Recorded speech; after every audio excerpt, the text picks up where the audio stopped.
And we're live. Coming up, ladies and gentlemen, on this episode of Top Rope Wrestling Talk. Yes, we are a man short, so we will be a lot less classy and probably a lot more trashy. We will also be breaking down everything from the weekend of wrestling we can before we get worn out and need to go to goddamn bed. So, for everybody out there in Top Rope Land, please sit back, get comfy, raise your glasses, or in my case, your pint can, park those asses,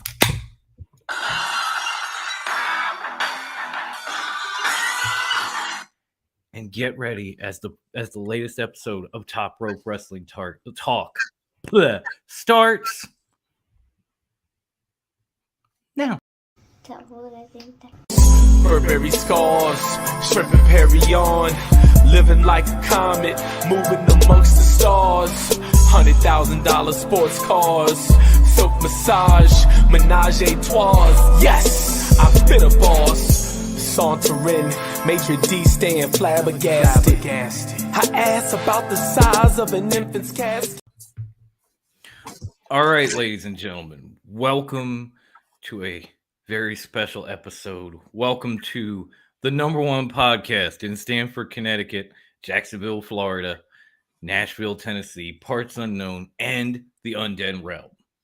Welcome to the PWI Lifetime Achievement Award winner for worst Instagram handle ever. Welcome to Top Rope Wrestling Talk. I am what could be perceived as the Sandman of podcasting right now, but that ain't really me. That's just a moment. I am also the producer, the soundboard, by God extraordinaire, the jack of all trades, the master of absolutely none, the South Philly Sycho, and fuck it, lunatic fringe of podcasting, the one and only D-O-M.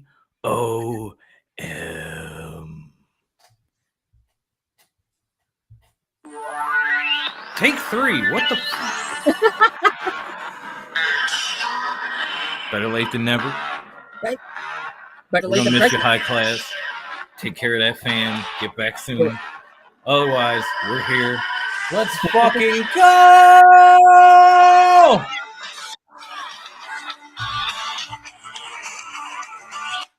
God damn, that's good shit. Feels so good. Feels so good every time. It feels so good. You know what else feels good? Tell me. It's good to have our homegirl back. It feels good to feel better. It feels good to see that our homegirl is better. Please. I didn't die. She didn't die. She's back. She's better than ever. Please, Yeah. ladies and gentlemen, help me welcome the first lady of Top Rope Wrestling Talk. The whole ass vibe. The 9th wonder of the podcasting world, because we don't treat her like a woman, but we damn sure don't treat her like a man. She is the one, the only Latina heat, everyone's favorite, Grandma Wendy. Viva la raza! If you're not cheating, you're not trying. We lie, we cheat, we steal. We lie, we cheat, we steal. Mama, sing now. Oh, I miss that music. I miss feels this so good to hear woman. it. Feels so good to hear it. Feels so good to be It's so back. good to be back. Oh, It's so good to be a dynamic duo, at least. Yes. Please, Brucey, take care of the fam. Get back. Maybe we'll do Miss a you, my guy. wrap-up show with you sometime this weekend. We are definitely going to miss you, my guy. But we said we were going to be here. We're here. We're going to Here. get this thing started. I think we should start off because, like, obviously the weekend is packed with wrestling, but it was like we knew WrestleMania was coming. Oh, We yeah. knew SuperCard of Honor was coming. But somewhere in the midst, Impact Wrestling said, "Oh no, you're not leaving us out of this weekend. Fuck that." They were like, Like, we're here. Like, we got you. Oh, you want to have like doing this. AEW, ROH matches and stars and shit on SuperCard of Honor? We got you. Welcome to the multiverse of matches. Ha! This is happening. Nanny boo boo. I mean, I honestly, it maybe took me till a couple of days ago to realize this was even coming down the pike because they announced something about it, and I went, "Wait, this is a thing? Like, oh, that's happening." I Okay. hadn't realized. It's, oh my God, yeah. So I'm with you on that. I gotta be honest, looking up and down the card, like it's kind of exciting. It also proves the Briscoes are having a busy fucking weekend because they're gonna be on this show taking on the Good Brothers, Machine Gun Carl Anderson and Dirty Doc Doc Gallows. That's gonna be an interesting one. Greasy and glistening and all. All of it. You're gonna get tomorrow Briscoes FTR. Then you're gonna get the multiverse Briscoes and the Good Brothers. I feel like they're making up for the months they had off. The Briscoes are going to be everywhere this weekend. Like, you know what? Like, let's just get to work kind of thing, you know? Yeah. Good for them, though. Absolutely. Good for them. Gentlemen and Grandma, Merry WrestleMania week, Yes, yes, indeed. Yes, Same indeed. to you, my guys. Same to you. Amen. Amen. So you guys more interested in the event or the post-Mania shows? We will answer that. We'll put a pin in that. We're going to circle back. We're going to circle back. Put a pin in it. Hope it's not a balloon, and we'll circle back. Since they have a busy weekend, I think we can kind of cram these two together. Do you see a Briscoes sweep this weekend, or do they win one but not the other? What do you think is going to happen between these two matches, Grandma?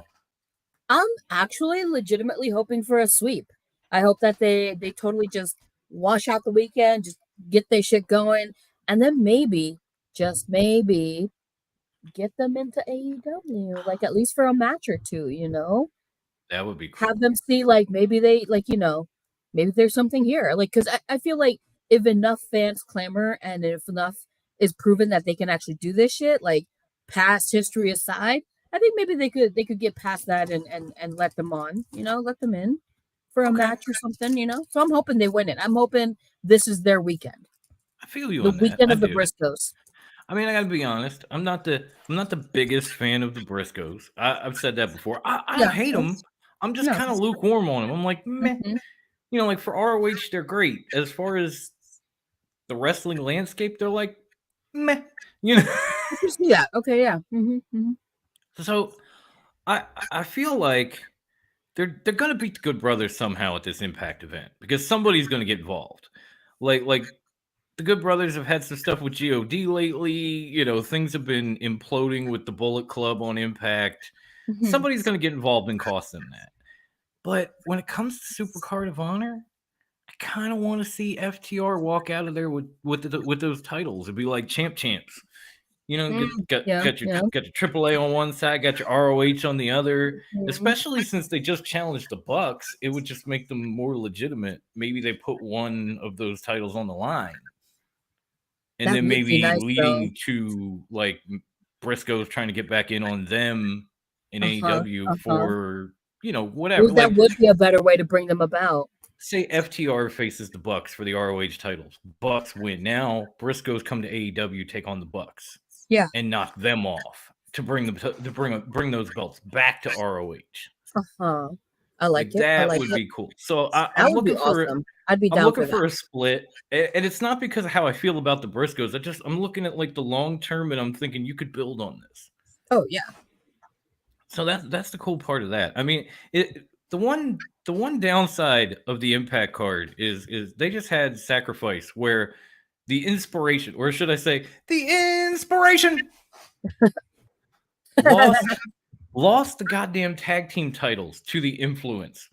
Yeah. Now they're having a fatal 4-way tag team title match, knockout style, where the Influence will be defending, and the Inspiration are not in it. How the fuck does that happen? That's kind of weird.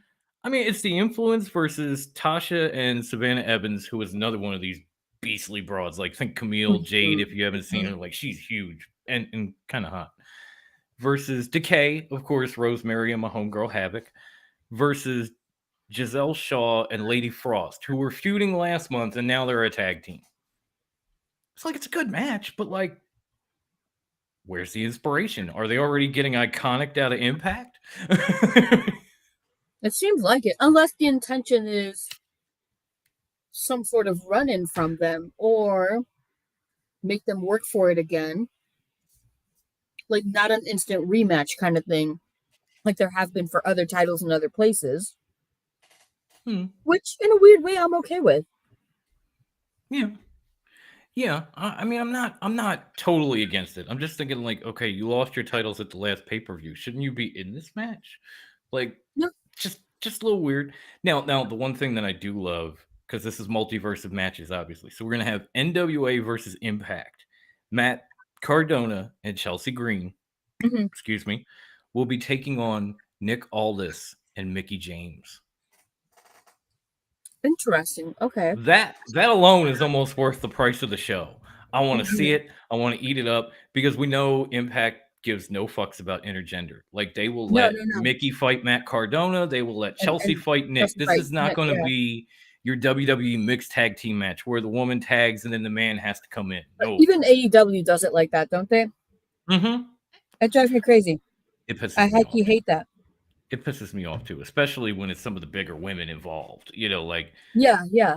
like when Jade and Shaq were fighting Cody and Brandy, That Jade would have been. tags, you know, Brandy tags Cody, Jade standing in the ring. Jade's bigger than Cody. Yeah. Oh my God. Yeah. Let him She was fight. towering over him. I mean, they let it. The E let that happen a little bit in the Edge and Beth Phoenix versus Miz and Maurice match. They let it happen a little bit, which was cool to see Beth Phoenix go, manhandling the Miz. Yeah, But that was cool. It's not often enough seen anymore. No, not enough. But you will definitely get it in this match. That should be amazing. Also, Eddie Edwards is taking on the Stone Pitbull Ishii in New Japan versus Impact. That match is going to be, for lack of a better term, stiff as fuck. Yeah. Just thinking about it, I'm like, oof, I'm hurting. Pass me the ibuprofen. Oh, Get me the Tiger Balm.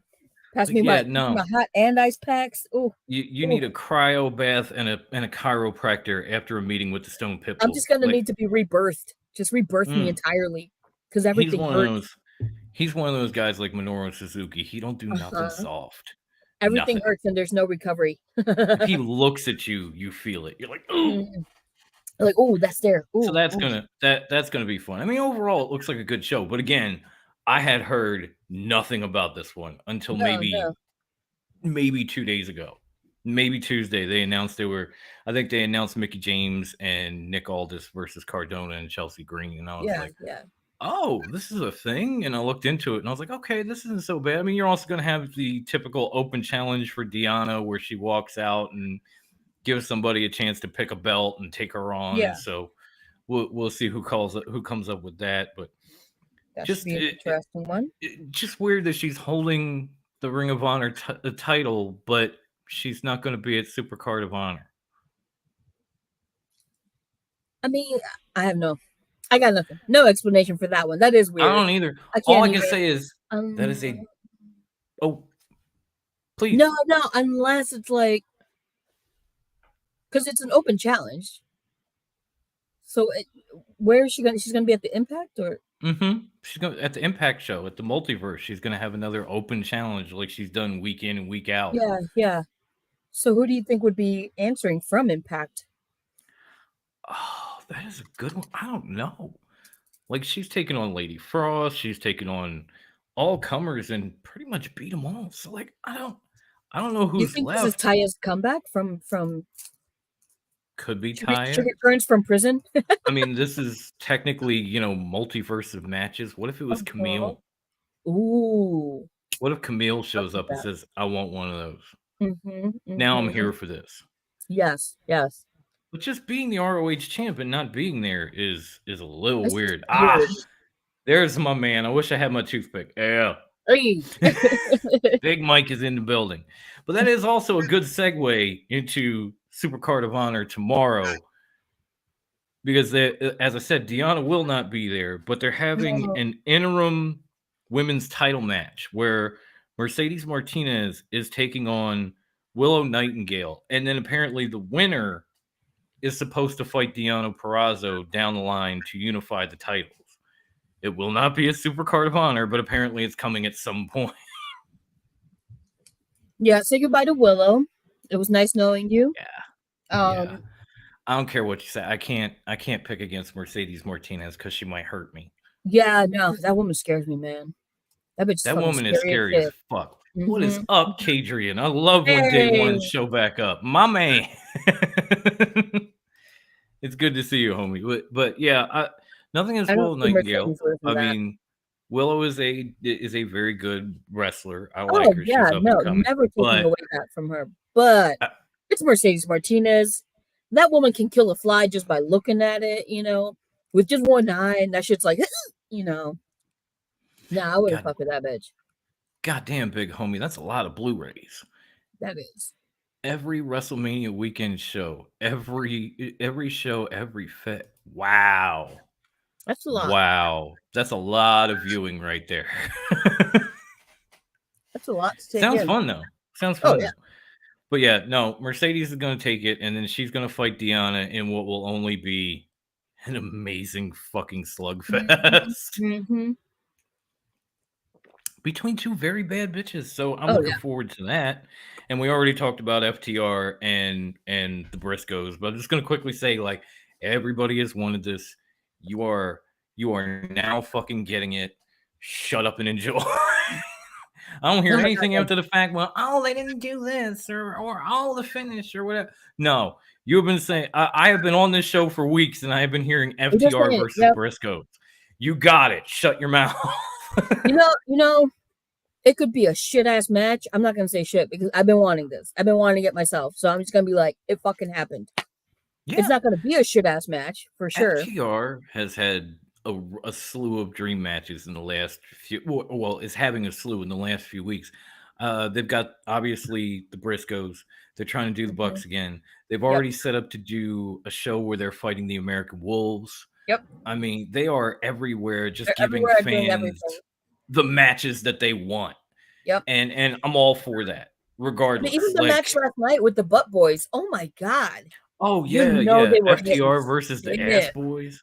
They And I were can't hitting them believe the shit. pop they got. Oh my God. Oh my Like when they God. told MJF off and all that and just FTR. But you Like know, FTR fans was were making the so Butt Boys loud you burn couldn't it. hear their music. Yeah. Oh my God. Yeah. No, you could not. It was CM Punk quality. I'm just It gonna was say better than that. Better than that. Oh my God.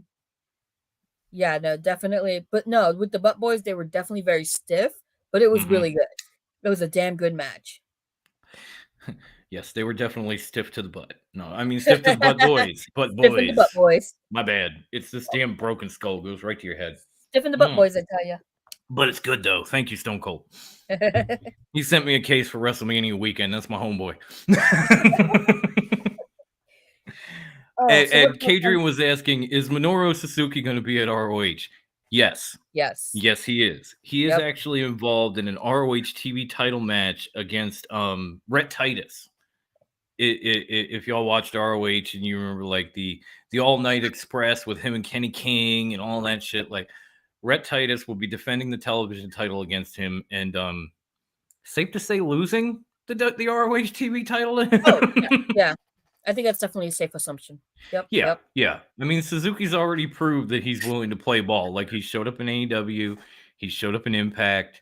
If he goes to ROH and he wins that title, he's going to go anywhere they want and defend it. Yep. So I'm definitely excited for that. I'm just excited for ROH's return. I don't know if you'll agree with me on this, Grandma, but hear me out. Absolutely. ROH is like 2022's version of ECW. Like they came along, they outlived and outshined all their expectations and all their competition. And then all of a sudden, bad management, they fall off and they go away. And now all of a sudden, due to what is basically popular demand, they are being resurrected and rebooted by another owner and promotion. I am just hoping, and I believe it will, but I am just hoping this goes better than like the ECW reboot on Sci-Fi in 2006. Oh, it definitely will. It definitely will. Because I think new management, let's say, is a little more conscientious of what they're doing, and they're better suited to what is happening this time around. They have more of a handle on what they're doing. Mike says, "Shoosh! ROH is the original Evolve." I agree. But WWE bought that shit and it still ain't back. No. So I have to compare it to something. I'm comparing it to ECW because they had the cult following. They even both had the bingo hall. So, there's that too. Sorry, I was reading what he said. My problem with FTR, I don't like how they look. Not the team look, just them personally. They don't look like wrestlers. They look like union carpenters from Roxborough. That's what a lot of the guys from back in the day look like. Look at fucking Stan Hansen. He was built like a brick shit house, but it wasn't like muscle upon like EC3. Look at Brody. No. Brody was built like a brick shit house, but not muscle upon muscle like fucking what EC3. Mm-hmm. They have that old school wrestler look. No, they definitely have the old school down. But I just find it funny the way he described it because it's absolutely true. Carpenter, the mustache. Like, you're not wrong there, big homie. They really do. Even the mustaches, the weird names, like Dax Hardwood. Come on. Terrible mullet. I fucking love that mullet. The terrible mullet. Yeah, I mean, I do feel like the FTR vests that are kind of NWO-ish, but not. That was great. That was great. That's kind of cool. That was a good touch. Good tribute. It was definitely a nice little subtle tribute. I dig that. But yeah, as far as the rest of SuperCard of Honor, I mean, of course, we've got the unification match between Gresham and Bandito, who will apparently be accompanied by Chavo Guerrero. Okay. Hopefully he doesn't get kicked out of ROH like he did AEW. I don't know. Out of every fucking promotion he's been in since Lucha Underground, can we be honest? Honestly. Like, Chavo can't stick around, but AEW's happy to keep Vicky. Why? Excuse me. Oh, get the fuck out. Jesus, give me the strength. The cannot. OG Karen, get the fuck out. Bruh. Oh, no, bro. Like, but the match is going to be fun. See, I know I'm kind of jumping the gun here, but I am not with all these people that Cody is going to be at WrestleMania. Brucey and I were talking about this a little bit, and we'll get into the Seth match later because Mike and I talked about that too, and I'm sure he'll want me to share our thoughts because we had a deep conversation. Deep. But first, this match is obviously going to unify both titles, and that's cool. But whoever wins it, like, I honestly think I would honestly rather see Bandito, but whoever wins it, I feel like at the end of this match, you're going to hear the old music. You're going to see the American Nightmare. He's going to tell you that he will be running ROH, and he is going to have a match with the winner of the unified title right there, right now. But if he loses, he can never compete for it again. No. We're not going down that road again. But that's the thing. He will finally win the title so he can be in a place where he can have his ego stroked and he can run the show, and Tony Khan does not need to be there or be involved, and everybody will be satisfied. I think that's how it's going to go. I could be wrong. Brucey agreed, but I could be wrong. I like that. I also like what Kadrian said about Jonathan Gresham winning and then Bryan Danielson with Regal coming to the ring. Ooh. You think they'll make him a part? Now, will they challenge him to a match, or are they going to add him to the Blackpool Combat Club? Challenge him. I always want to say society because of Jericho now and his fucking grandma look. But it's club. It's not society. Sorry. Yeah, Bruce had to jump out last minute. He had his wife had some problems with her back and things due to the upcoming high class baby. So he had to bow out and take care of her. So it's just a dynamic duo running the show this week. Yep. Hopefully we'll get him back this weekend. He said, she's feeling better. I'll be down to do a recap show this weekend at some point. I said, all right, I got you. So maybe you'll get 2 for top rope for WrestleMania weekend. Who knows? Who knows? Stay tuned. You'll find out. But yeah, I mean, either way, I do like what Kadrian said, but I see this as more of a landing spot for Cody. I was even reading multiple reports before I sent this link out, before we got live, saying that Cody has long since backed out of his notion of joining WWE or showing up at WrestleMania. Wouldn't it be funny? Wouldn't it be funny if the reason he did that was just to kind of like lead Vince McMahon on for a little bit? Like, yeah, I'll be coming back. Sure, yeah, we can We can talk things out. Sure, yeah. I'll let you back into my life. Psych, sucker. Doesn't that feel a little That would more be like the hysterical. Cody that we all know as opposed to him just going back? That would be fucking hysterical. Or, I'd as love you it. had said last time you were on, what if he did try and get that contract where it was like, my name is my name, my music is my Mhm. music, I have creative control, the whole nine, and Vince McMahon just stood his ground and said no. Yeah. And Cody went, okay, fuck you, I'll be at ROH. Have a nice Yeah. life. That would make sense because he, like I've said, he's not a child. He's not going into it like a naive little boy. He's going into it as a businessman. And if you're not giving me what I want, then why am I going to stay? Yeah. I have no Because reason to stick around. honestly and truthfully, like I wouldn't put it past Cody to troll WWE fans to get them to pay attention to him, and I wouldn't put it past yeah. WWE to tease Cody to get fans to come watch WrestleMania for him and then not have him be there. Like We're Swerve, going we're to going that a to little stay. bit more on the WrestleMania side when we get there, but I just had to say that because it's SuperCard of Honor related. A lot of this shit is connected. It all comes together somehow.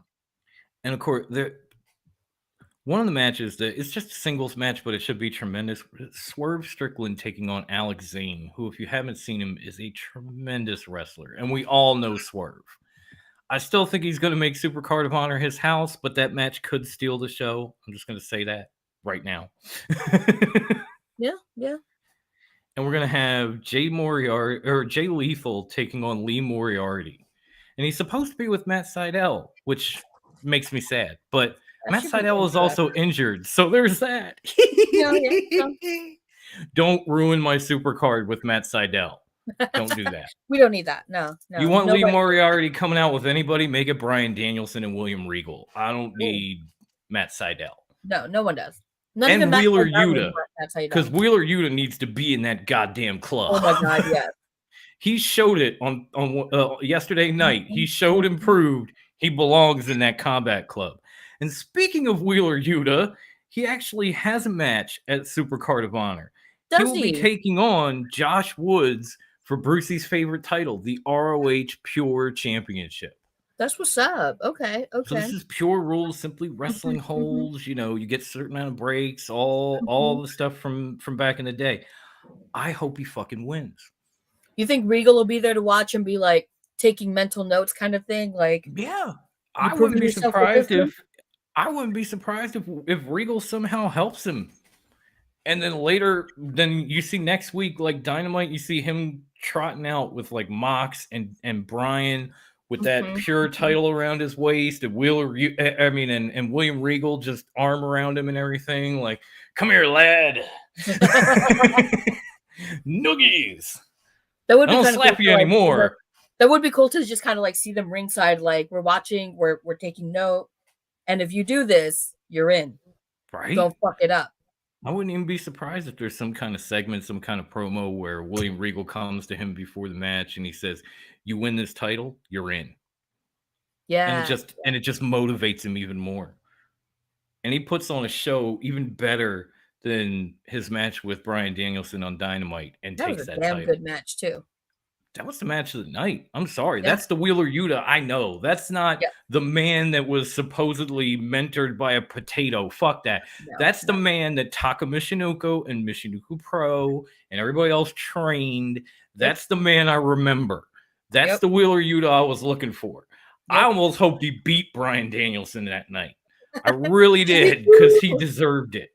He had him in the Yuta lock, and I was like, "Oh, that hurts, don't it? I see you squealing, motherfucker. Tap, Brian, tap." If he'd have tapped, I'd have lost my fucking mind. Oh my god, right? I would have been like, "What?" But I got a feeling he's gonna make Josh Woods tap at SuperCard of Honor. It's just it's just in here somewhere in this psychotic brain. Wheeler Yuta's tapping that bitch out. End of story. Let's see what else is left. What's next? What's next in line? I think we pretty much covered everything on SuperCard of Honor. Well, okay then. Cool. Wow. This is just rolling like a herd of fucking turtles, y'all. We're getting through it. So, now that we've gotten all that, I guess I can pull my best Mark Henry and say, it's time for the main event. Let's do this. Of course, this entire ass weekend is WrestleMania 38. And before we get into this card, I want to take a moment and make a special top rope announcement. In fact, if Should Grandma I would like do? to, But yeah, you I can. you I should. can. You put all I the can. work I in. totally can. Grandma was nice enough I to do can and I something will. very big for our fans, and so I'm going to leave it to her to fill you in on the big doings for WrestleMania this year with Top Rope. Go ahead, Grandma. So, in case you haven't seen it, and I posted it up in the group, we have our WrestleMania 38 production form. It is a super form.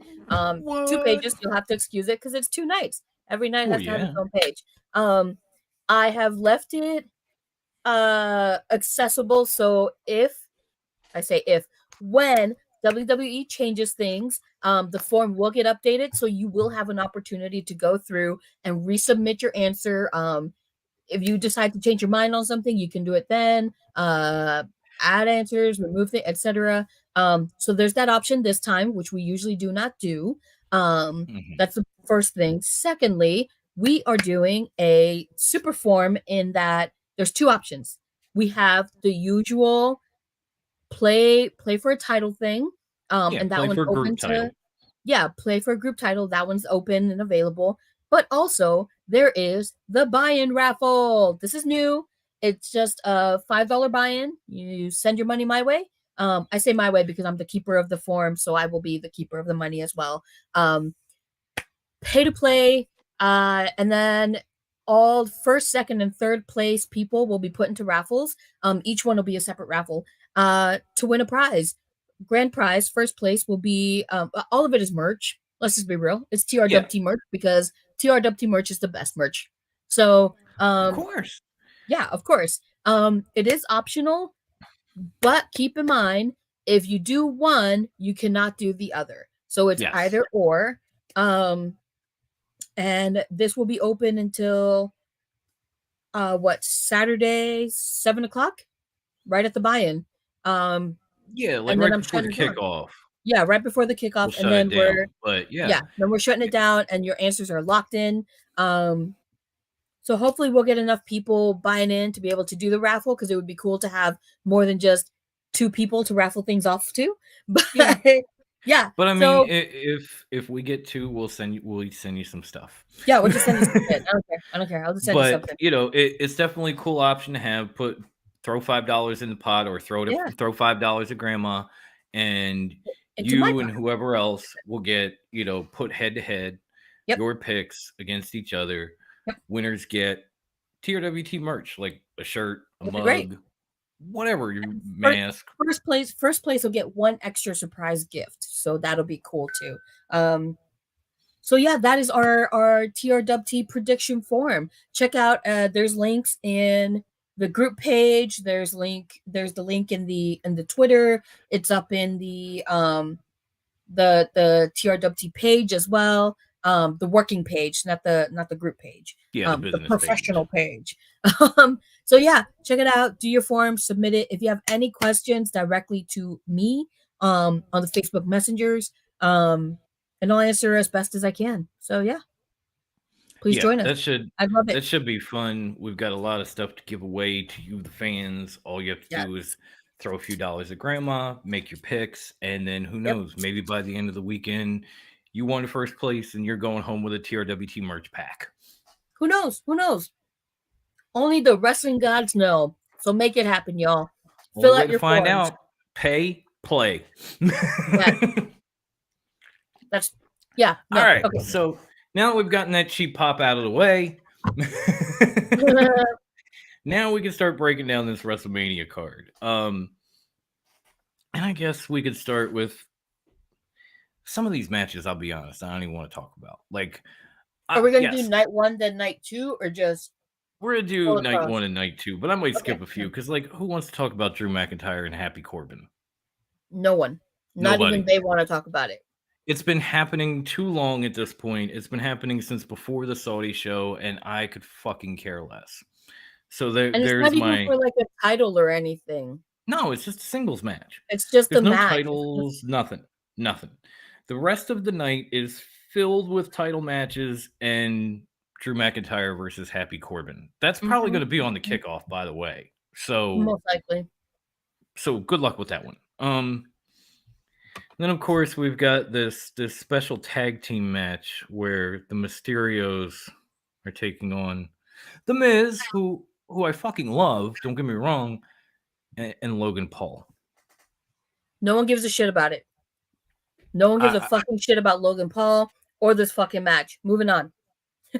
I've never been more happy to root for the Mysterios in my entire life. Oh my god, right? Like, geez, I just can't. I can't even. Like okay, March 31st, 8:43 p.m. Dom likes the Mysterios.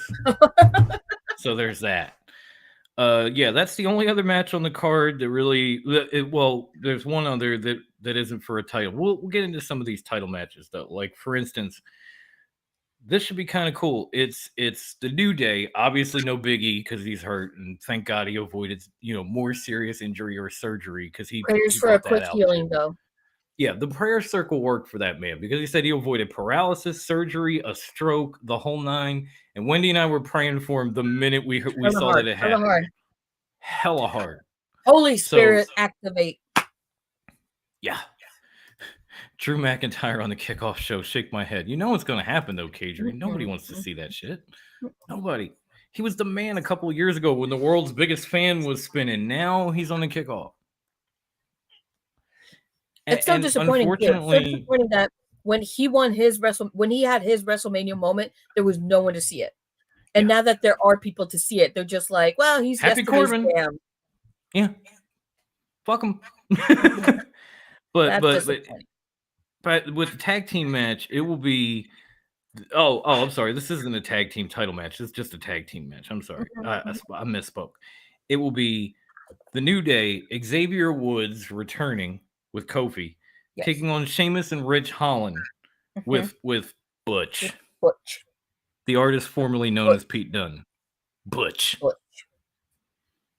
I gotta tell you, I'm rooting for the New Day. Root for anybody else and you're a moron. It's the New Day. It's the fucking New Day. Get your revenge on them for what happened to Big E. Get the return of King Woods, who I honestly fucking love. I really do. Underrated. Highly underrated. I will still gladly bend the knee for that man. Just all hail King Woods. All hail. Like fuck King Corbin. Even King Booker can suck it. King Woods. He's the true king of the ring. I hear you, Mike. Name don't really bother me. It's still Pete Dunne. We all know that. It's just Pete Dunne. It's just annoying. That goes back to Cody, but we'll get there. So yeah, gotta be the New Day. And the tag team title match that I was speaking about was the Usos defending the SmackDown tag team titles against Shinsuke Nakamura and Rick Boogs. Or Boog. Is it Boog? It's Boogs. We can't even get it right. The guy that looks even more like a beefy Freddie Mercury now that he got his hair cut. It's fucking scary. He's like this, but he looks like fucking wild. It's a lot to take in. I gotta be honest. I mean, a lot of this has to do with my love for Shinsuke, but I'm kind of pulling for him and Rick in this one. Like, I'm hoping, needs to just smack the bloodline a little bit. Just Juicy Usies, come here, take my fucking belt off. Do you think the outcome of this match will be some sort of indicator of the outcome of the Reigns Lesnar match, or will it just be? You know what? I could see. What happens to the Usies is strictly the Usies. I could see this if it plays out a certain way. I could see this being the night that the bloodline kind of gets slapped down a little bit. Because they've been riding high. Uso's been tag champs for a while. Roman is now have been doing it for a while. The longest reigning Universal Champion by far. Yes. And so I think WrestleMania might just be the night. It's the humbling moment. I don't want to just belch. I don't want to just broken skull belch in the microphone. Might be the night that the whole bloodline gets humbled. And I'm going to leave it there until we get to the title match. But I see it, like Mike said, Nakamura and Boogs for the win, baby. Gold, or what is that? Silver with the SmackDown tag I team don't know. I titles? don't know. Whatever it is. The Whatever it big is. nickel. And then the Uh-huh. Raw tag teams were like the big penny, and now they're the big nickel. The big nickel. It's a big old dime. Even Devin's chiming in with Bruce. Everybody loves that shit. It's like Bruce, but not. But not. Okay, so next match on the rundown here is, of course, the Raw Women's Championship match, which I think either one of these women's matches could have been a main event, but we're doing the KO show thing as the main event, from what I've been told. Becky Lynch taking on Bianca Belair. Man, has this shit gotten heated. Like, first Becky's trying to take Bianca's hair, then she puts her out, and then Bianca comes back. Becky tries to cut her hair. Bianca turns tables, knocks the bitch out, cuts Becky's hair, makes her look like the lead singer of Paramore, if you haven't noticed. Now we're rolling into WrestleMania, and these two could not be more heated going in. No, it's messy. It's messy. So I'm going to ask Grandma, what do you think? Do you think this is, again, Bianca's time to shine, like last WrestleMania, finally get back there, win the title? Or do you see big-time Bex retaining? I want it to be Bianca. I want her to get her fucking belt back and revengeance for that bullshit less than 30-second squash. That wasn't even a match. That was Kofi Brock bullshit. Yeah. Personally, I'd still be a little salty about it and would be a little extra stiff about it. But that's just me. That's just me. I'm just petty. You and me both. It's what I want. It's what I want. Doesn't mean it's what's going to happen, though. Again, no high class. We're getting trashy. I'm with you. I'm totally with you. And what's going on, me familia? Oh, hey. I got my pen and paper ready for when Wendy says something shocking to write it down. Yes. Oh. Love you, Grandma Wendy. Oh, thank you, Ivan. We love you, dude. We do. She won't win it back ever. Wow. Okay, Mike. Okay. That's very definitive there, Miss Cleo.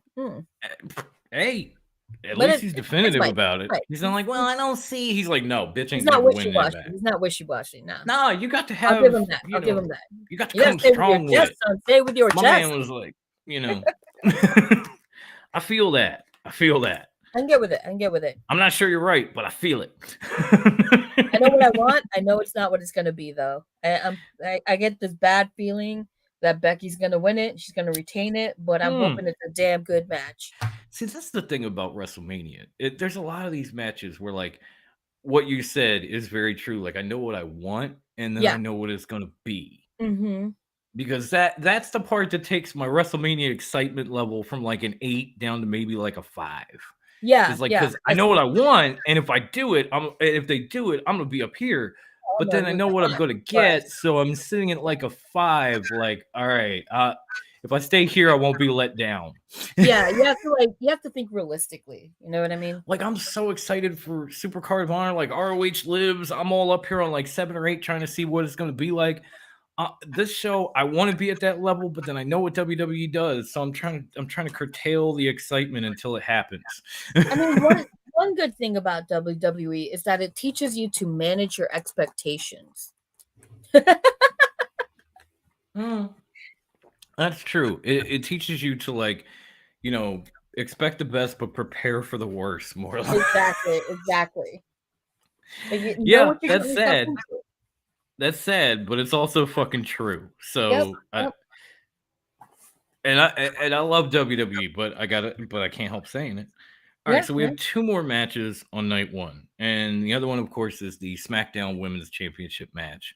Charlotte Flair defending against Ronda Rousey. To quote the academic dean of my school, do we have to pretend to give a shit?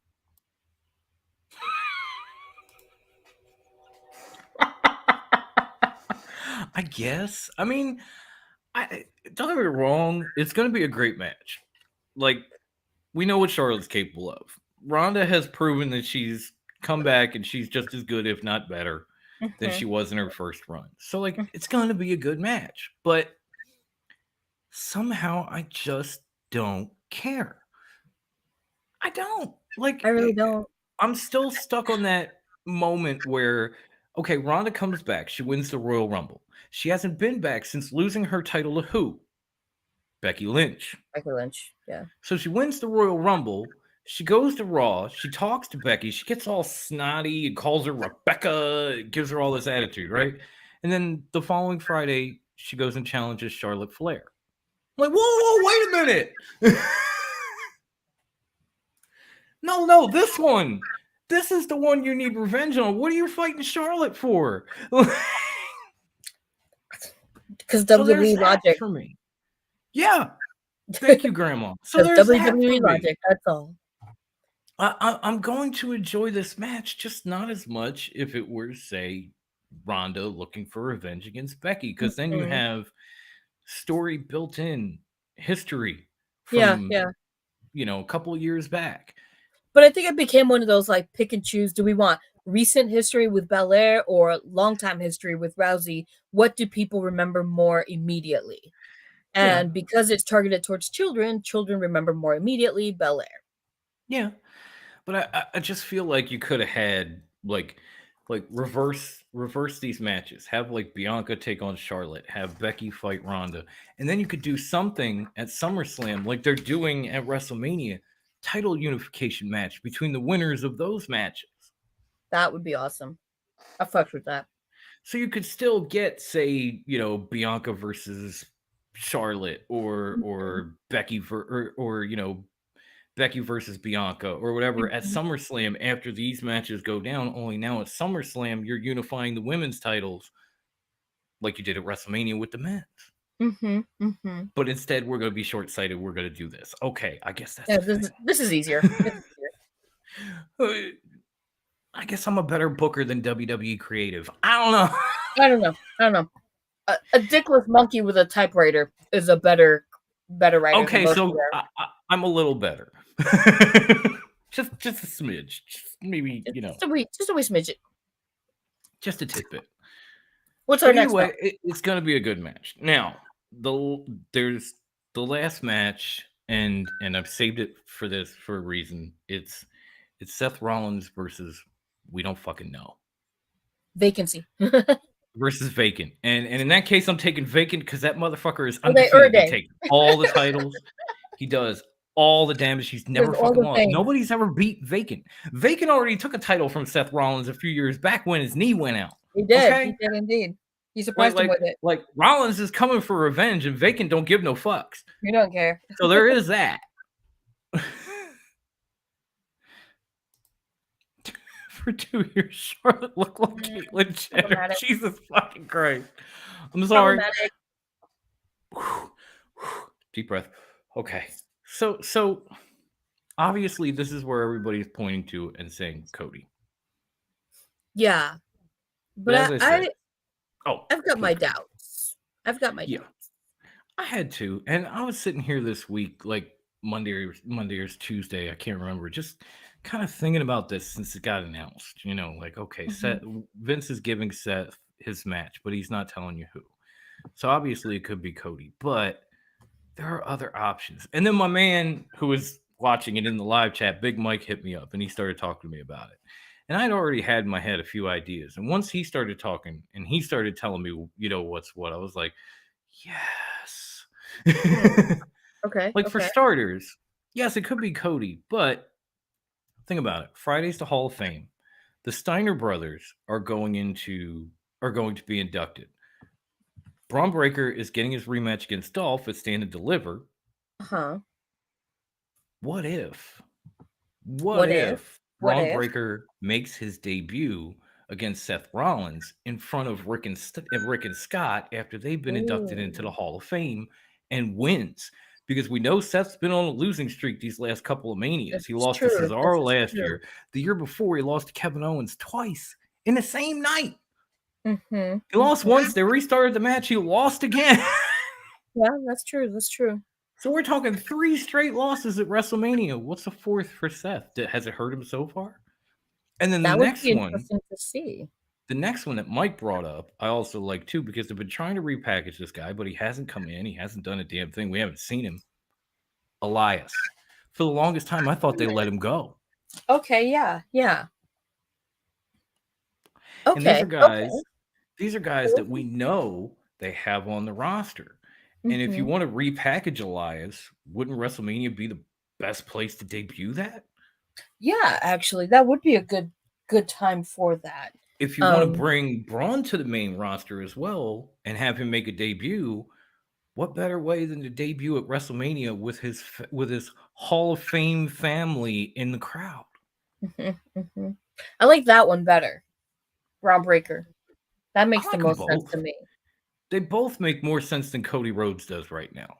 Because we've got so many flip-flopping reports. Veer makes more sense than Cody Rhodes right now, to be honest. Although that man seems to have been lost in customs or something. I don't know. Google Maps be fucking up sometimes. We all know that.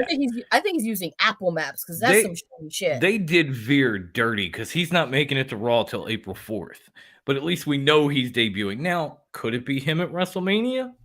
Maybe. I mean, obviously we know he's coming to Raw. Could he be coming to WrestleMania first? Maybe, but I don't know. I don't think so. No, definitely not. No.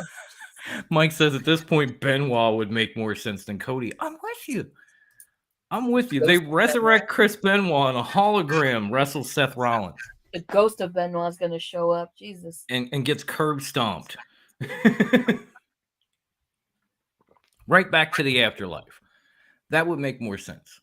I know everybody's clamoring for Cody, and honestly, I don't think I've never thought it was going to happen. Never. With all the wishy-washiness, I don't see it happening. Because that's the thing. 1 week he's going. The next week he's not. The next week he is. The next week he's not. The next week he is. This has been happening for like 8 weeks, and there's been 8 different sets of reports. Right now, with the few answers we have in the form, Cody is the popular choice, but I honestly don't see it happening. I don't see it. Like, I think a lot of people are going to be disappointed. A lot of people are expecting it, and I don't think it's going to happen. And I don't want to shit in your cornflakes or anything here, wrestling fans, but I just don't see it. Like, if it happens, it happens. Okay, like I'll be kind of shocked, but I don't see it happening. I think you have more of a chance of Braun or Elias or someone like that than you will ever get Cody. Yeah, because had they signed Cody, he would have appeared. And he would have, Vince McMahon wouldn't have done the internet clip where he gave Seth Rollins a match or the vignette on Raw. He would have been on the ramp saying, "You have a surprise opponent, and your opponent will be," and then you hear, "Oh," and here comes Cody. Like, if you have the chance to do that on Raw and send your ratings through the roof leading into WrestleMania, you're gonna fucking do it. And if you had him under contract, you would have done it. Didn't happen. Yeah. Unless they were saving them for something big. I mean, it's true. The only thing that really makes sense, but as soon as WWE's got something, they throw it on television first. They always do. You never see Goldberg come back at a pay-per-view. He always shows up at Raw or SmackDown first. Talk some stupid shit. That's their version of Tony's "I have a big announcement." Exactly. Exactly. Once again, we're right here. Maybe because we share a brain, but we're right here. That's honestly what it is. Tony's "I have a big announcement." Oh my God. I'll shit and piss in cornflakes and Wheaties. I know you will. I know you will. You shit and piss in mine, so I can attest to that fact. Now, the last thing, of course, we have, the KO show is supposed to be main eventing night one. And of course, the main event of night one will be an interview with none other than my man, who was kind enough to send me a beer. What? A case of beer. What? Stone Cold Steve Austin. Yes. The question I have for Grandma Wendy is the statement that Mike just made. Will this interview turn into a match, whether it be end of night one or somewhere in night two? To quote the great scholar of our generation, Stephen Austin, oh hell yeah. I'm gonna hit it again. Give me 1 second. It's happening. I think Come on, it is. soundboard.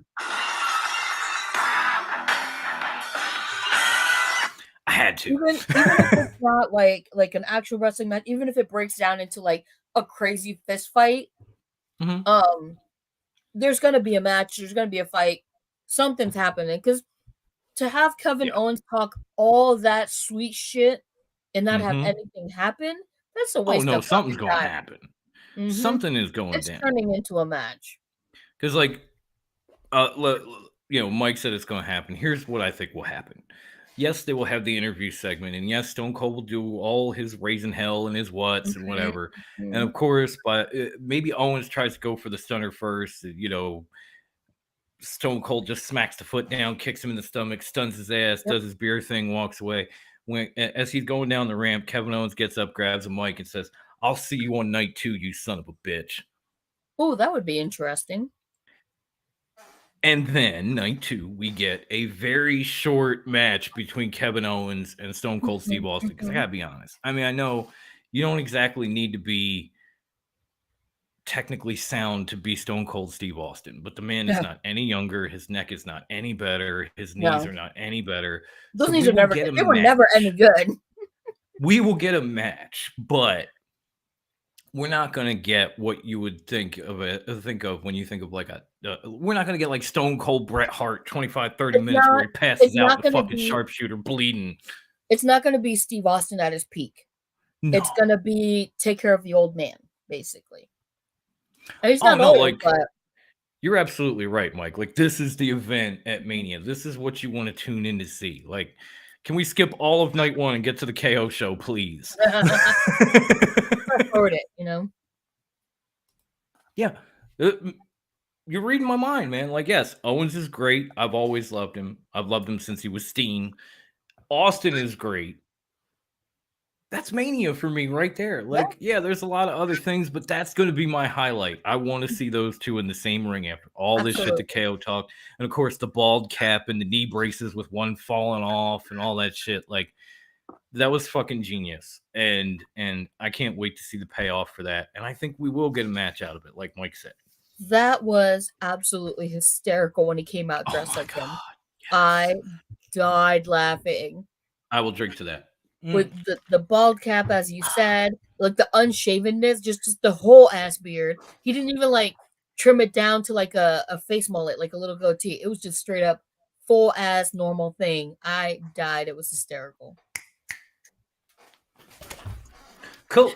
So badly done, but I'll take it. I know. I was waiting for the kid to go to sleep. I was going to have my wife throw it, and then I remembered she can't throw, so there is that. It'll end up hitting you in the eye. Oh, hell yeah. Oh, my goodness. There it is. God damn, that's good beer. Excuse me. All right, so I think we've absolutely put night 1 to rest. Like, it's in bed snoring like a newborn. Like, just done. Let's move ahead and finish off with night 2 here. There is a lot of shit going on night 2. Like, oh my God, like there's a fatal 4-way for the women's tag team championships where Queen Zelina, whose British accent comes and goes and it's driving me crazy, and Carmella. It's worse than Kofi's Jamaican. At least he was able to hold that. At least he kept it, like he kept it and then it went away and then he broke it out in the time machine segment years later. Other than that, like it was consistent. Hers is just it's here, it's gone. Fuck, stop. And of course, Carmella with her gimp mask are going to be taking on Sasha Banks and Naomi.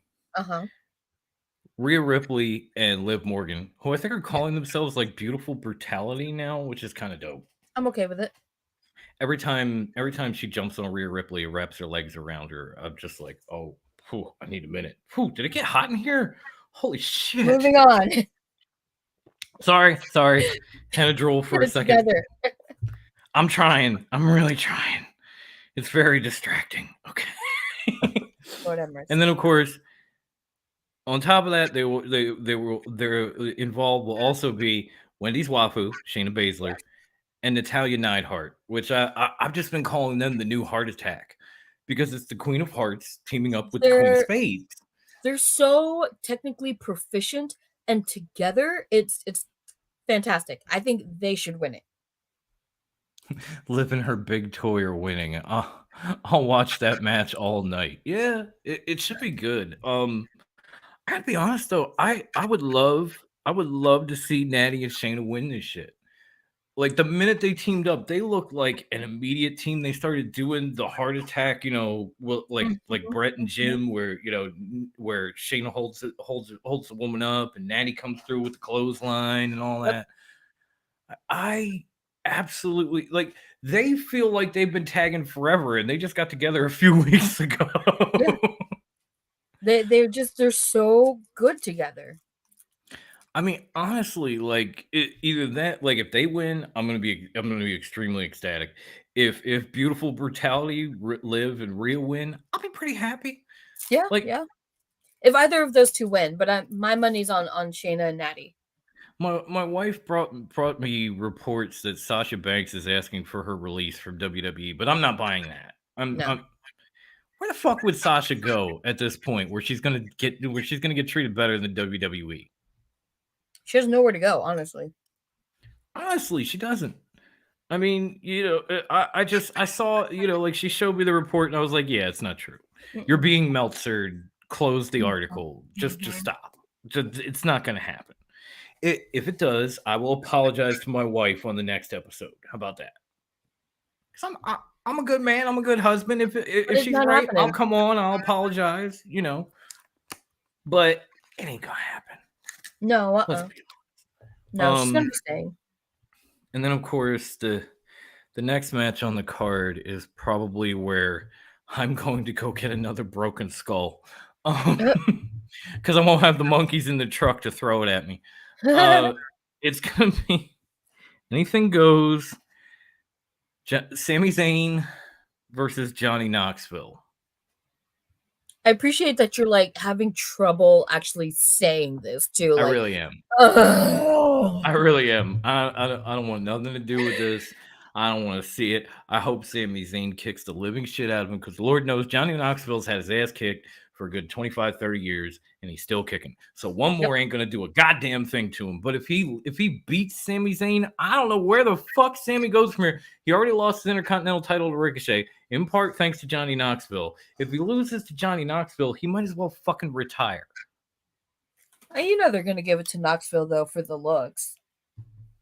Because it looks good to give it to such a nice guy like Johnny Knoxville. Wait. You're actually looking forward to Johnny Knoxville versus Sami Zayn?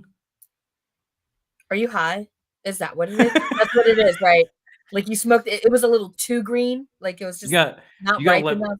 You gotta let me know what strain that is. I need some. A little too hard. No, I mean good. Do you? For me, like I said, I'll be getting another broken skull. And maybe sitting in the kitchen. Yeah, the guys from Jackass are definitely getting involved, Mike. Okay, yeah. I can see the guys from Jackass Forever getting involved. I could definitely see that. And and yes,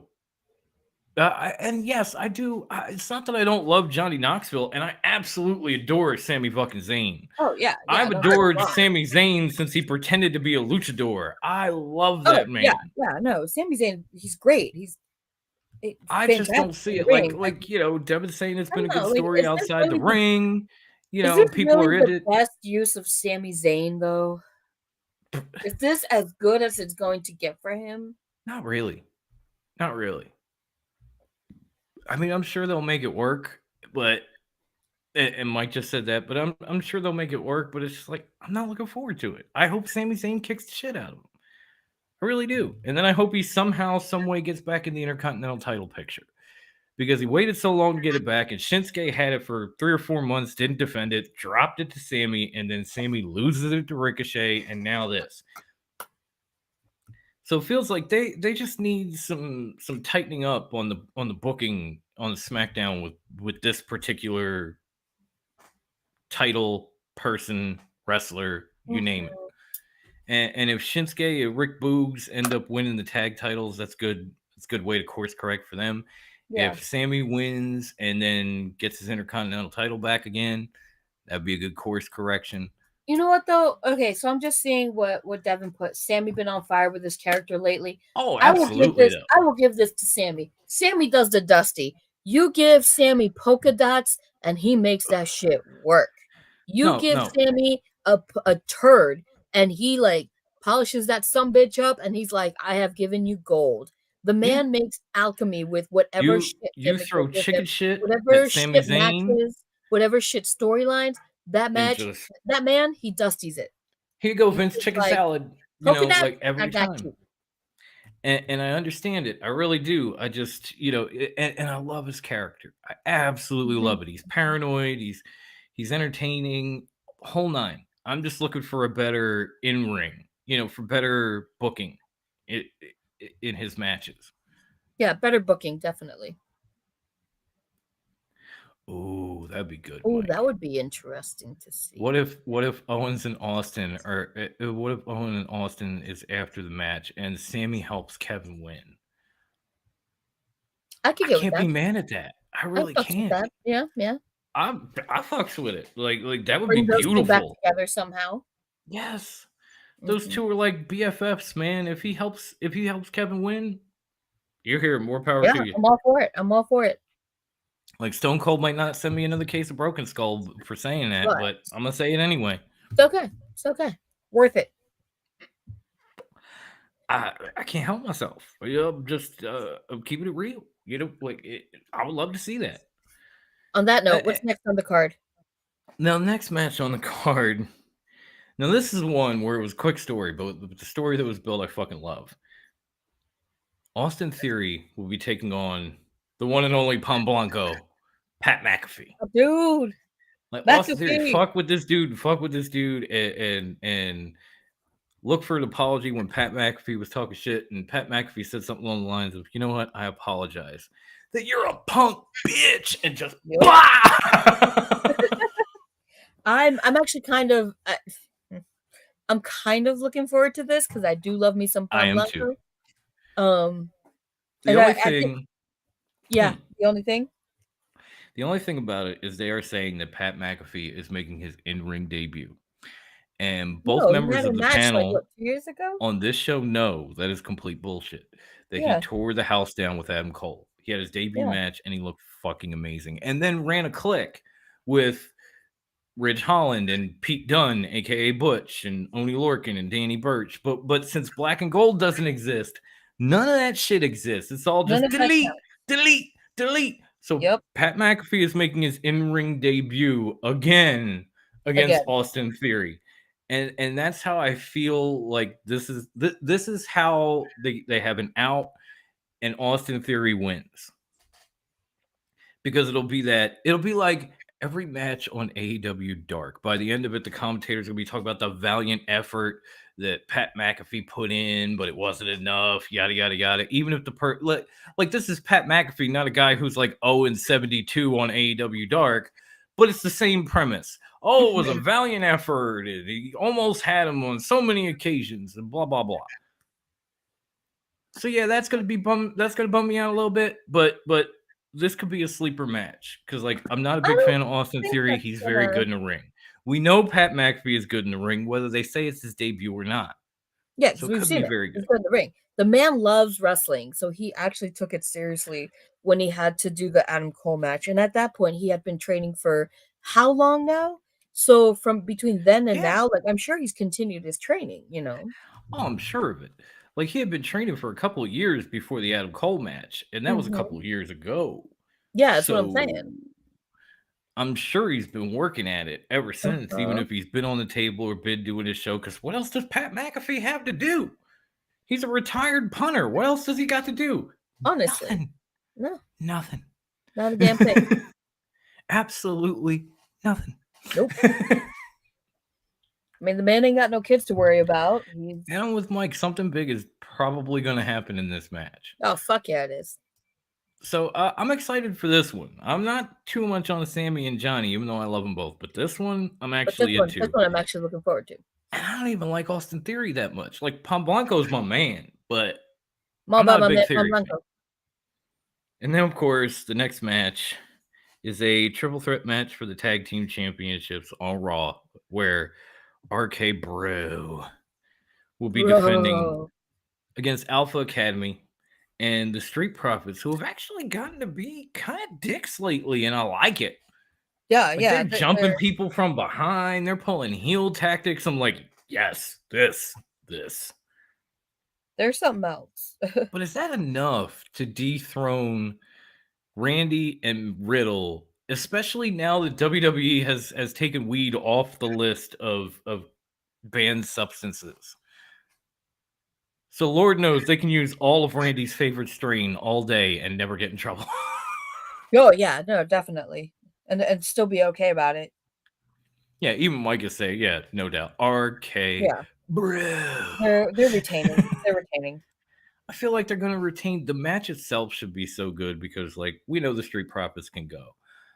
And Gable and Otis have actually become a damn good tag team over the last year or so. Oh, since Alpha yeah. Academy. They worked so well together. And I can't get over Gable. It is shoosh. Like, I literally use that with my kid. He's running his mouth. He's acting a fool. I'm like, shoosh. Thank you. Oh, I love it. I love it. I don't know why, but it's just fun. I mean, it's a fun thing to do. But yeah, I mean, I think all of us have said, you know, RK Bro is going to retain. I like that, Devin. The Street Profits activated on sight mode. Yeah, they did.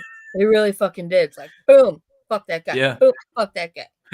They Boom, wake up, fuck your life. They wake up, they're like, thank you, Jesus, for another day to choose violence. Exactly. I was just about to say that. Thank you, Grandma. Every day, they're Now like, Lord, thank you. This another next day. match. This next match is a match I am glad I lived long enough to see. Like, for me, this is a dream match. It's changed one man's entire persona, and it's brought another man back to his roots. It's the phenomenal AJ Styles taking on now the Judge Edge. I'm actually excited about this one. I don't know when's the last time I was excited for an Edge match. Like, but I think it's because he had all those matches with Randy Orton that were like snooze fest for me. They were snooze fest for me. Yeah. No, those matches were snooze fest. They were elongated, especially the greatest match of all time. You can get the fuck out of here with that shit. That. This is going to be good. Though. I'm excited about this. This is, as I labeled it on the forum, this is legend versus legend right here. Damn right we live, Kofi. What's happening, my man? Yeah, what's up, Kofi? We stay live. Right, son. You don't have to be live when you stay live. But yeah, oh my god, like this match immediately out of both nights, I just pointed at and I went, this shit here. Right you can keep every other motherfucking thing on this whole 2-night card. This shit right here. Oh, this right here. Give it to me twice. Once on night 1, once on night 2, and then again on Raw. I am here for this. Like, this is what I want. A best 2 out of 3 between those two. Oh my god, yes. This is what I want. And honestly and truthfully, I want AJ to win, and I want him to get back to being the phenomenal, soon-to-be champ that runs the camp type guy that he was before all this club shit, and then all this homage shit, and all the shit that he's been through the past couple years. I need the phenomenal one back. And a win at Mania against a guy like Edge who has put him through hell and woke him the fuck up. Yep. Would be perfect. Absolutely perfect. Like, yes, I am about to bust whoever that is. I don't know who it is because it's Facebook user. But yes, I really am. I'm trying so hard. Ted Cheney. It's who? Ted Cheney. Oh, it's Teddy. It's Teddy Weston. It's my main man from the Rewind Network, Teddy Weston. What's happening, my good brother? Yes, I am trying. I feel bad. I'm sorry. I am trying so hard, as Ivan says, not to Flanders the fuck out for this match. Just because this shit. Whoo! That's all I got to say. Just oh my god. Chef's kiss. Fantastic. this is going to be as good, if not better, than the Edge Rollins saga that lasted a couple of matches. Like they Agreed, put on a agreed. show. If 1,000% Randy was a agreed. snooze fest, Edge and Seth lit the house on fire every Yep, time. yep. This is going to be that match. Yep. Right here. And I'm dying for it. Now, another match on night 2 that I'm not so excited about, but it is interesting considering the physical specimens. A returning almighty Bobby Lashley is taking on Omos. Yes. I don't know how I feel about this. This is gonna be What the fuck? Do you take the muscle bound guy or the guy who's 8'9"? You take the almighty Bobby Lashley any fucking day. And if you doubt him, then you are dumb as hell. What Grandma said. I don't even need to. Almighty for nothing. Keep talking. I'm just going to sit here and sip my beer because you're saying what I'm thinking. I mean, no fucks given. That's perfect. True, though. It's fucking true, though. I mean, that's who I'm putting my money on. That's who I'm putting my money on. Bobby Lashley versus Baby Huey. I mean, you're not wrong. Omos still is a bit on the greener side, so he is greener than baby shit. I mean, AJ only took him so far, and I mean, it was cool to see him get rid of Apollo and what do they call him now, General Hafiz at the same time. Baba that was kind of that guy. Yeah, I have him. Baba, too many names. Yeah, Baba, way too many names over a couple of years. like what the fuck. I think before that was Dabakato or some shit. I'm just calling Baba too many names. General, whatever the fuck his name is. That was impressive. But you gonna fuck with the Almighty? This is a lot of humanity in the ring, though. Like, these are some big guys. Especially Omos. Omos is huge as fuck. Omos is huge, but Bobby is the Black Hulk, man. He's just. Brian put it correctly. This match is going to be like 2 trucks heading down a 1-lane highway, just head to head. This is going to be chicken. And I got to tell you, if you saw Raw, Bobby ain't going to swerve. Bobby you got to give that man his props. If he was injured to come back and to get to that mini scuffle with Omos to just go head at him and take him over, and now have a match with him, that's balls grande right there. Yeah, no, that's definitely ballsy. That's almighty huevos for you. That is. I don't know what else to say. It's definitely going to be one of those. I'm not saying it's on the same level, so please don't get too mad. But this is going to be akin to Hulk Hogan and Andre. Bobby picks this dude up and slams him, that whole stadium is going to I see what you mean. Yeah, no, it's going to erupt. It's going to be fucking crazy. And there were people telling me oh, well, where's Omos going to go if Bobby hands him his first L? I'm like, I don't give a fuck. This is a grab my beer match. No, Teddy, Sami and Johnny Knoxville is that. This one I might actually watch. Speaking of beer, Broken Skull number 2. All right. Only number 2? For now, yes. There's still a cooler down here. I can have the monkeys in the truck throw me another one. We've only been on for an hour. Oh, damn. Already time's all right. So we've only got a couple of matches left. Actually, we only have one match left. And then we might have one more topic, and then we're getting the fuck up out of here. So the one match is supposedly the what do they call it? The grandest match in WrestleMania, or the biggest match in WrestleMania history on the grandest WrestleMania ever, all that. Is that what you're calling it? Yeah, it's the grandest WrestleMania ever. The greatest wrestling match ever at Backlash. I think you're gonna fall a little short. But that's neither here nor there. Okay, Title unification match between Brock Lesnar, the Beast, and the tribal chief Roman Reigns, who I refuse to acknowledge. Devin's gonna clap back at you. Let it be known. I'm sitting here waiting for Devin to clap back at you. Any minute now. Give him a moment. He's typing. I can feel it. I don't even see it. I can feel it. I'm gonna let you go first because this is another one that I have a big theory on. So, Grandma, who do you think's walking out of this match with 2 titles? I'll be honest, I don't even know. It's gonna be so close, so tight, no matter what happens. There it is. I mean, I hope not, but what I hope and what's gonna happen never matches up.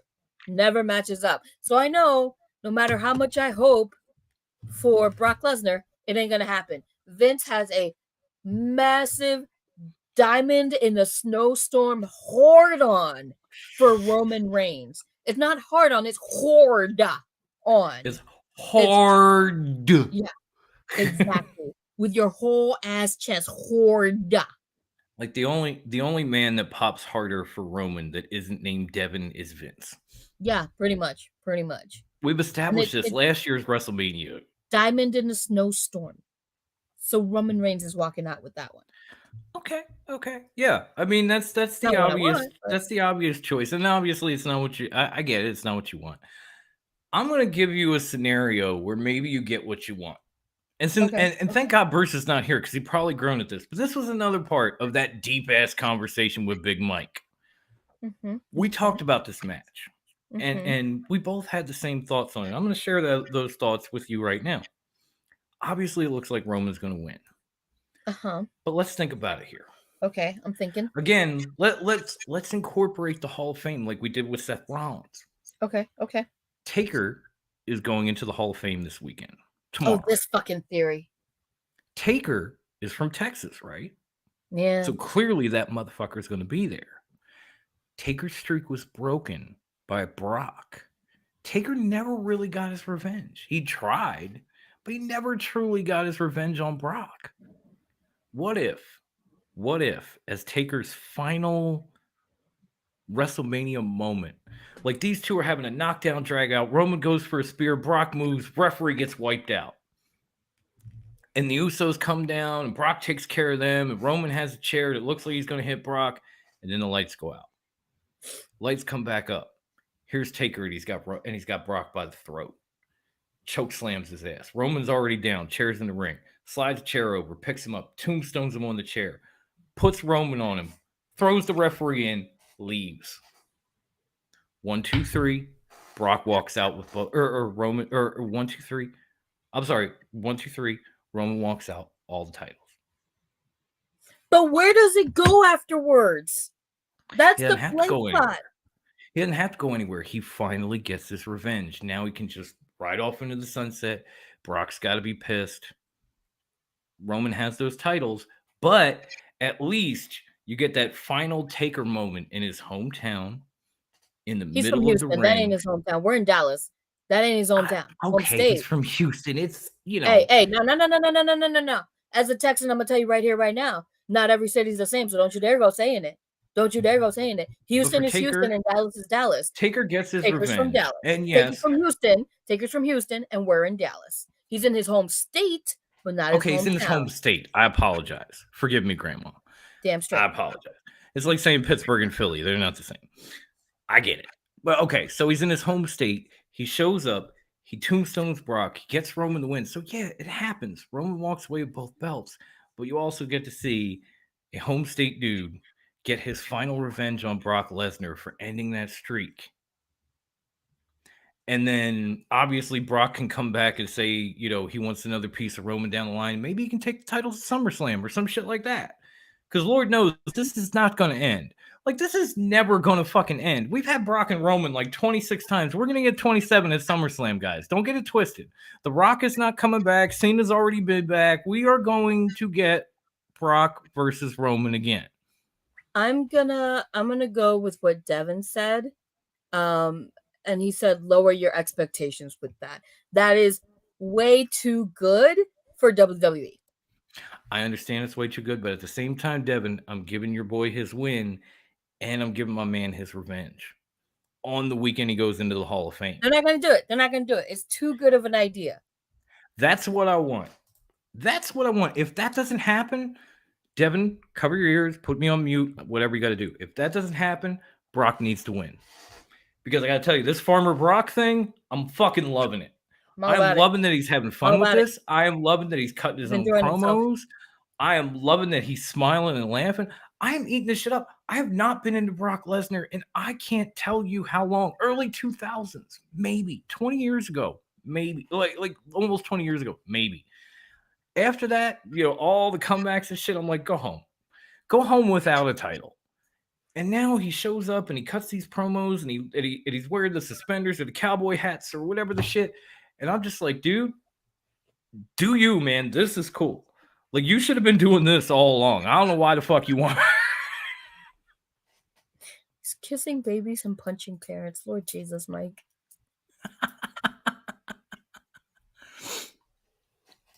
No, that's what I said. It was your idea.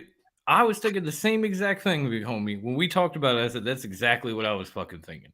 If Taker screws Brock and gets his revenge, and then we never see him again, and Brock just has to be mad as fuck about it on Monday, I'm gonna be a happy guy. If it doesn't happen, Brock needs to win. It's not gonna happen. It's gonna be. I mean, it's great booking, but it's not gonna happen. It's great booking, though. Big Mike and I need to be working at WWE. That shit would take off. Because we know how they think. They want to use the old guys. Who's older than Taker? Nobody. Taker's like fucking older than Moses. But you know what? That man is a legend. And honestly, when he went into the Hall of Fame, I was thinking, don't put anybody else with him. Like, Steiner's fine. Okay. Like, I'm cool with that. But if it's Taker, how the fuck do you put somebody next to Taker? Well, Vader's going, and according to Nikki Bella, Vader's going to be there to share his stories. According to Nikki Bella. I'm sure the world looks a little different. Am I wrong? But I'm sure the world looks a little different through the eyes of Nikki Bella. Both of those Bellas, because oh my god, those girls well, especially Brie. She's vegan. She's lost a lot of weight. She's probably hungry, so the world looks way different. But with Nikki, especially, Nikki lives in her own world, man. This is Nikki's world. We're just in it. We're just all side characters in her world. Hey, Brian, if I say it's gonna happen, it's gonna happen. This is my show. When you have a show, you can say it ain't happening all day. Dreams. That shit ain't happening. I can dream. I'm a psycho. I can do whatever the fuck I want. I can do whatever the fuck I want. Monkeys in the truck are throwing me beers. I can do whatever the fuck I want. Live your life, man. Live your best life. I say Taker's getting revenge at WrestleMania. Book it. Shoosh. Not happening. Okay, this wasn't really planned, but I want to throw this in before we sign off, because we had the first round, the first match from the Owen Hart Foundation tournament. I didn't even realize. I thought it was just women's, and it turns out it's women and men's. But that first match saw the debut of the one and only Toni Storm. First of all, what was your reaction when you actually heard music, saw her coming down to the ring last night? I thought good for her. She looked like the moment she stepped out, you could see she was happy. Like she was doing what she wanted to do, which is wrestle and actually put on a good show, And she looked like she was having fun. It might not have been the best of matches, but she looked like she enjoyed herself and she was doing what she wanted to do. Yeah. And I'm like, good for you, Toni Storm. Good for I'm totally with you. And then when she did get the win and it was all over, it almost looked like she was gonna cry at the end of that match. Mm-hmm. I can't remember who said it, because we always have a live discussion thread Wednesday nights in our Facebook group, but somebody said that's what freedom looks like right there. Yes. Like she is so happy to be doing what she wants to do that at the end to of the doing match, what she loves. People are cheering for her, chanting her name. She is literally on the verge of tears. And I thought, holy shit, like, wow, this means so much to her. And that just made it feel so much better. Like, consider the circumstance. She walked out of WWE. Yeah. Just up and walked. Just fuck you, and got on a plane and went home. And within a month or so, she's back. She's in a ring. She's having a great match. She looks phenomenal. And she gets this big win. People are chanting her name, and she's trying not to cry. I'll be honest, I didn't remember most of that match because I was like starting to fall asleep because I've been so tired. Because NyQuil. So I was starting to drift off. Recovering, yes.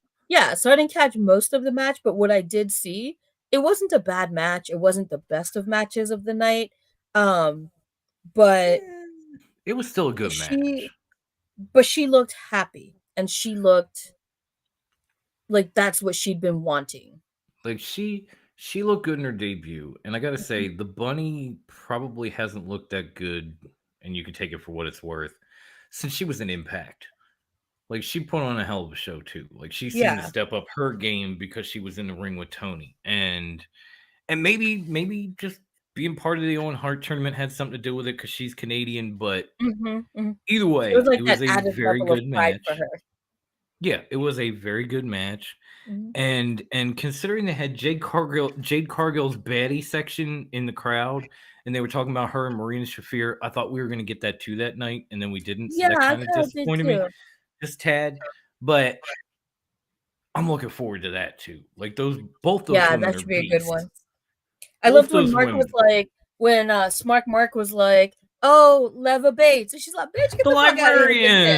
She's like, "Get the fuck out of here!" And poor librarian's like, "I'm so sorry." Honestly, did you know the librarian was still on the roster before that moment? Because I didn't. No, I did not. No, I was I don't like, think anybody did. I was her like, contract has expired. You're still there? Like, I ain't seen you on Dark in forever. Like, I definitely haven't seen you on television in forever. What the fuck? Not even in the audience or anything. Just not there. I was like, oh. Yeah. I mean, you're right. Like, she went through her debut like, I can live my best life now. Like, yes. Thank you, Brian. Like it was cool to see, and I'm definitely interested to see, because originally I was thinking Athena, and I was thinking Athena because she talked so much shit to Jade Cargill on Twitter that, like, we talked about a few weeks ago, and I was like, yes, please debut, because this. Oh, that would have been like, you and Jade need to happen like tomorrow. unless Tony's trying to make that happen and he's working on it, in which case that would be appreciated. Because somebody in our top rope group asked us before the match, like, who we thought was going to debut. And my answers were either Athena or Taya Valkyrie. Yeah, I'm with you on that. I definitely had hopes for Taya. And I got Tony, Yeah. I'm not disappointed. Brian, it was fucking great. Brian just made me laugh. Seeing the librarian in Jade Cargill's segment is like seeing a damn Betamax. Like, they still make you? They still make you? Exactly, man. No, you were not the only one. I was right there with you, Brian, honestly. And apparently Goldust has joined the chat. Okay. Goldust. We will never forget the name of Goldust. What's his name? Castor. Oh my god, yes. Okay, we can throw that in before we sign off. Max Caster's rap. Holy fucking shit. Like, yeah, I was kind of expecting him to say something about Will Smith, and when he did, I was like, all right, I got you. But then that line where he said something along the lines of, I'm gonna make you crap your pants like a Z-Pack, I fucking died. Oh my god, I died. I was like, the Will Smith thing was good, but that was so much fucking bad. That was hysterical. I was like, my god, shut the fuck up. And Mike says, I caught a little bit of like of AEW. I like the rapping guy. He's a better Cena. Yeah, I think he has 6 moves of Doom if I'm adding up. Maybe 7. Maybe. Something like that. Got a damn good elbow drop. He does. Like, he does. Like, it's not Macho Man, but it's good. But it's pretty damn good. All right, so I think with that being said, as Brucey says, that's all the time we have for this week. I guess I'll have to be the fill-in Bruce. I guess.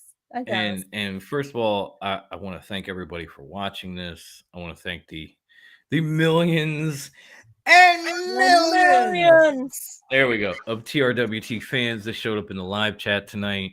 I want to thank everybody that's going to watch this after the fact or hear this or hear us on our audio podcast. If you want to get involved in our group forum, or especially our buy-in for, first place gets a TRWT merch pack, there will be some merch options for second and third. Definitely the Facebook group is the place to go. Just search for Top Rope Wrestling Talk. You're going to see the group pop up on Facebook. You're going to see the podcast page. The forum, I believe, is in both. Yes. So invite yourself to one, follow the other. Yep. Both of them have tremendous content. You can also find us on Twitter, and I'm probably going to add the form or get Grandma to add the form to the Twitter page, and I'll pin that afterwards for the weekend at Top Rope WT. We're approaching 500 fucking followers. We're well over 600 in the group. It's great. I'm feeling the love, y'all. That's the only reason I'm saying it. Those numbers might not mean shit to you, but they mean the world to me. So thank you. They mean a lot. They definitely we mean have we have a ton of followers. You can catch all the League of Extraordinary podcasts on our page, and you can follow them. You can listen to them. I definitely recommend them, no matter who they are, because you've seen a bunch of those guys. Getting ready to hop on tonight. Yeah, Circle of Debate is going to be live in like an hour. My man Ivan. Because they're all on the West Coast, so to them it's like 7, but for us, or 8, but for us it's like 10 or 11. So I'm gonna try to stay up for Ivan, even though I'm probably gonna drink a few more Broken Skulls and pass out. So even if I'm awake, I'm not gonna be able to type. It'll just be send.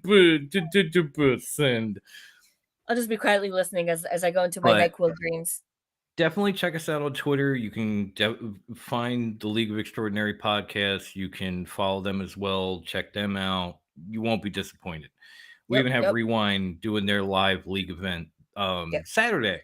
And I'm going to try to jump in on that. It's kind of weird timing because I'm going to be – it's Sycho Saturday. Me and my little Sycho, we hang out all day when my wife works. So it's going to be hard for me to jump in on a show while I've got my kid just running circles around me or I'm driving to pick up my wife. But I'm going to try to find a way to jump in with them. So check that out too. And of course – you can find us on the Lifetime Achievement Award winner for worst Instagram handle ever. And that handle is as follows. At top_rope_wrestling_talk.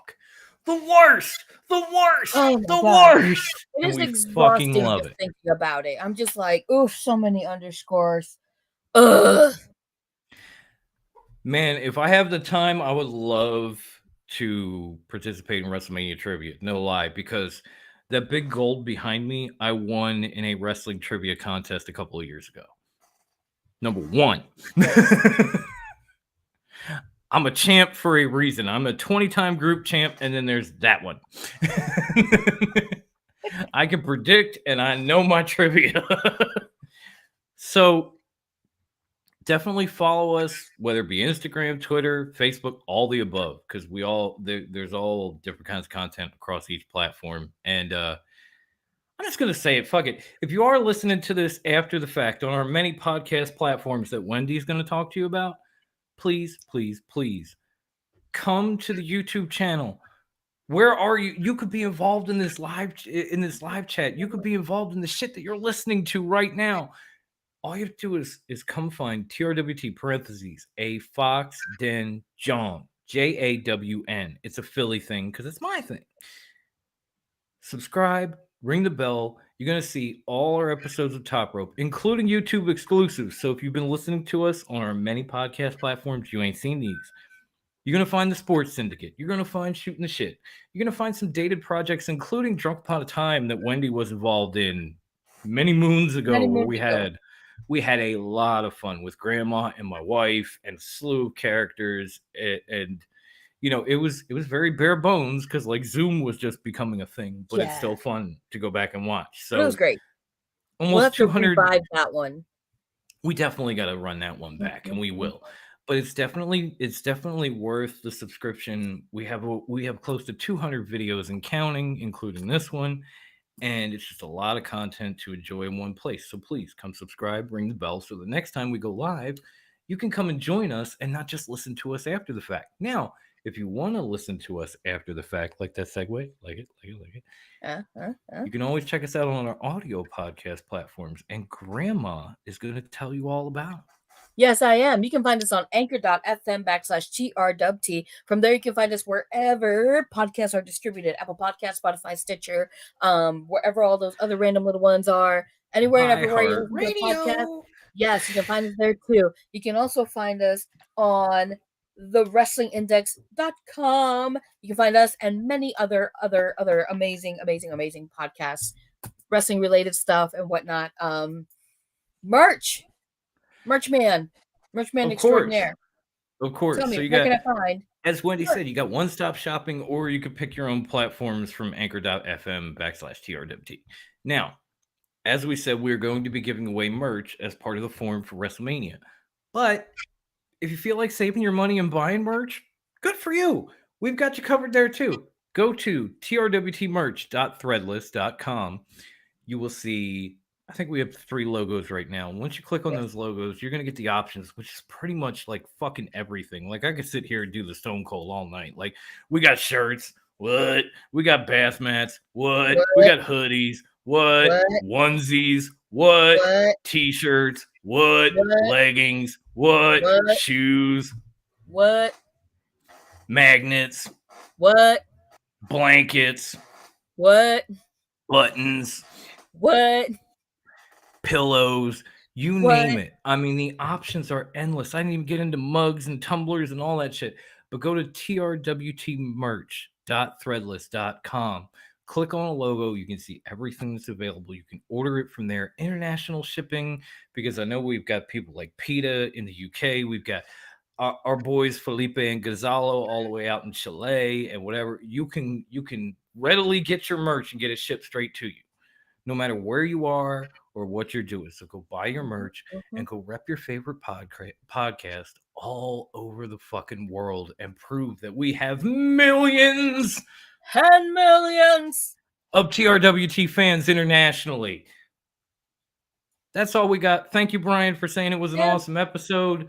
If I may give a quick shout out to a local fan, local to me, who gave me an idea, and I may be mulling it over and seeing how we can develop it. Let me shout out my neighbor, Addie De La Cruz. Welcome to TRWT, my man. Thanks for being my neighbor. We haven't met, though, even though we live near each other. But I hope it happens one day. So, shout out to you, my man. That's my shout out of the night. I definitely got to talk to her about this idea and see how we can move forward on it, because I'm always down to do something new. I'm always down to do something new, as long as it's not International Women's Day. We can skip that shit. But otherwise, I'm always down to do something new.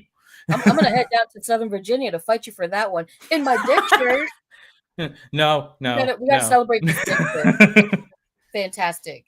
So thank you, everyone, for tuning in. Thank you, Brian, for giving us the awesome episode. We love you, man. We love you all. Enjoy the weekend that is sensory overload for wrestling fans. I mean, I don't know if I have enough money or screens, but I'm going to do my damnedest to keep up with everything. And maybe we'll be back with Bruce on giving, man, to do some recaps. But until then, stay safe out there. Wear your mask. Just enjoy wrestling. If it's not your cup of tea, let somebody else drink it. And of course, Grandma, as always, stay fresh, cheese bags. And there it is. Thanks again, everyone. We'll catch you soon.